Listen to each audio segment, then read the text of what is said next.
السلام علیکم ورحمۃ اللہ وبرکاتہ۔ کیسے ہیں آپ سب؟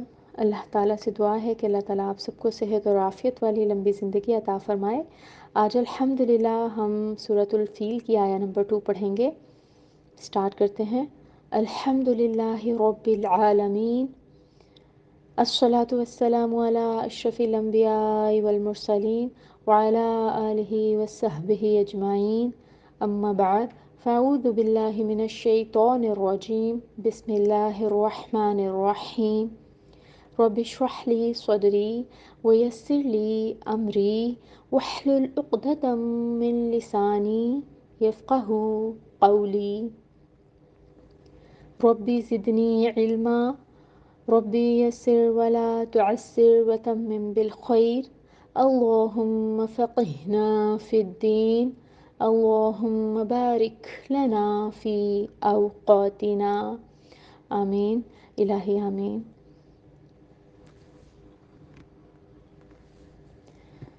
علم کیا نہیں، یجعل کر دیا، کیدہم ان کا داؤ، فی تدلیل گمراہی میں۔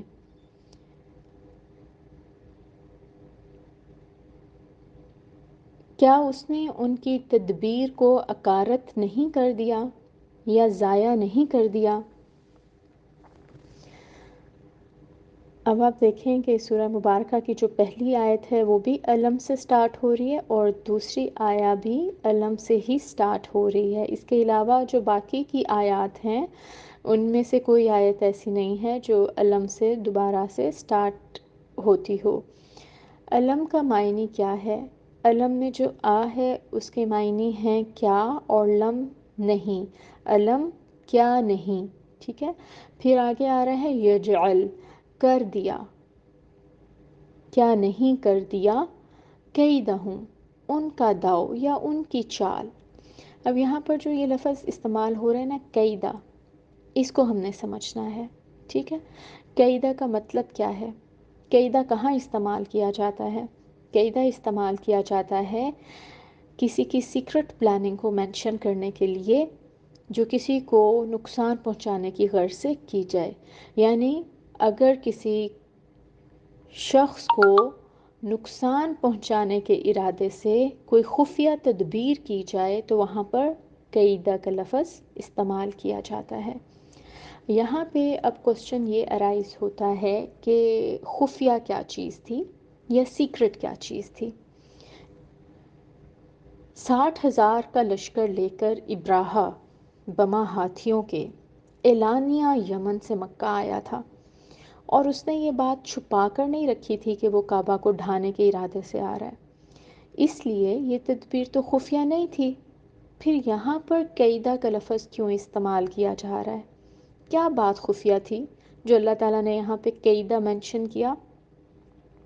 جی، تو مفسرین نے یہاں پر مینشن کیا ہے کہ بظاہر وہ اسی ارادے کے ساتھ لوگوں کے سامنے لڑائی کے لیے آیا تھا اور کعبے کو ڈھانے کے لیے آیا تھا کہ اس کے چرچ کو کسی قریشی نے گندا کر دیا، وہاں پہ گندگی پھیلا دی، اور یا پھر دوسری روایت جیسا ہمیں ملتی ہے کہ وہاں پہ کسی نے آگ لگا دی اور اس کے چرچ کو نقصان پہنچا، تو انتقامی کارروائی کے طور پر وہ وہاں سے نکلا کہ میں بھی جو ہے ان کے عبادت گاہ کو نقصان پہنچاؤں گا، اور وہ یہ چاہتا تھا کہ اب لوگ جو ہیں وہ اس چرچ میں عبادت کریں۔ تو مفسرین نے لکھا ہے کہ کوئی مذہبی بینیفٹ ایز سچ وہ نہیں لینا چاہ رہا تھا اس سے، لوگوں کو بظاہر یہی دکھایا گیا، یہی رخ دکھایا گیا کہ مذہبی فائدہ لینا چاہتے ہیں، لیکن ایکچولی ان کا جو ہے حبشہ والوں کی غرض یہ تھی کہ عرب کے جو قریش ہیں ان کو بھی کچل کر اور تمام اہل عرب کو مروب کر کے تجارت کا وہ راستہ عربوں سے چھین لینا چاہتے تھے، اور تمام تر تجارتی، معاشی اور معاشرتی اور پولیٹیکل بینیفٹس وہ اس سے حاصل کرنا چاہ رہے تھے جو کعبہ کی وجہ سے قریش مکہ کو حاصل تھے۔ تو یہ تھی ان کی خفیہ تدبیر، یہ تھی ان کی خفیہ چال، جس کی وجہ سے انہوں نے اٹیک کرنے کا ڈیسائیڈ کیا تھا۔ اور اللہ تعالیٰ نے یہ بات کس طرح یہاں پہ مینشن کر دی، اور اللہ تعالیٰ سے کوئی بات خفیہ نہیں ہے، اللہ تعالیٰ سے کوئی بات ڈھکی چھپی نہیں ہے۔ اللہ تعالیٰ کی وہ ذات ہے جو ہر بات کو جاننے والا ہے، اللہ تعالیٰ ہر بات سے آگاہ ہیں۔ تو اللہ تعالیٰ نے یہاں پہ کہا کہ کیا نہیں کر دیا ان کا داؤ یا ان کی پلاننگ بیکار۔ آگے آ رہا ہے تدلیل، فی تدلیل، دود لام لام اس کا روٹ ورڈ ہے، اور اس کا معنی یہ بھی ہے کہ جس غرض کے لیے کوئی کام کیا جائے وہ مقصد حاصل نہ ہو اور وہ کام بالکل بے نتیجہ اور بیکار ثابت ہو جائے۔ اصل الفاظ میں ہم دیکھیں تو بنے گا ان کی تدبیر کو اس نے گمراہی میں ڈال دیا، لیکن محاورے میں کسی تدبیر کو گمراہ کرنے کا مطلب یہی ہے کہ اسے ضائع کر دیا، اس کو اپنا مقصد حاصل کرنے میں ناکام کر دیا۔ جیسے ہم اردو لینگویج میں بھی بولتے ہیں نا کہ فلاں شخص کا کوئی داؤ نہ چل سکا یا اس کا تیر نشانے پہ نہیں لگا، تو اسی طرح سے یہاں پہ تدلیل استعمال ہو رہا ہے۔ قرآن مجید میں ایک جگہ فرمایا گیا وَمَكَيْدُ الْكَافِرِينَ إِلَّا فِي ضَلَالٍ، مگر کافروں کی چال اکارت ہی ہو گئی۔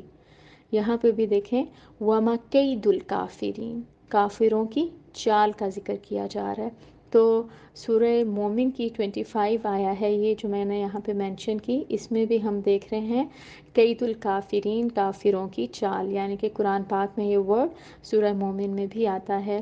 اسی طرح دوسری جگہ ارشاد ہوا وَأَنَّ اللَّهَ لَا يَهْدِي قَيْدَ الْخَائِنِينَ، اور یہ کہ اللہ خائنوں کی چال کو کامیابی کی راہ پر نہیں لگاتا۔ سورہ یوسف کی 52 آیا، یہاں پر بھی قیدہ آ رہا ہے، ٹھیک ہے۔ تو قیدہ سورہ مومن میں بھی آیا، سورہ یوسف میں بھی آیا اور سورہ فیل میں بھی آیا، اور ان کی چال کس طرح اکارت ہوئی، ضائع ہوئی، برباد ہوئی، یہ ہم انشاءاللہ اگلی آیا میں تفسیر میں پڑھیں گے۔ سبحانک اللہم و بحمدک اشہد ان لا الہ الا انت استغفرک و اتوب الیک۔ السلام علیکم ورحمۃ اللہ وبرکاتہ۔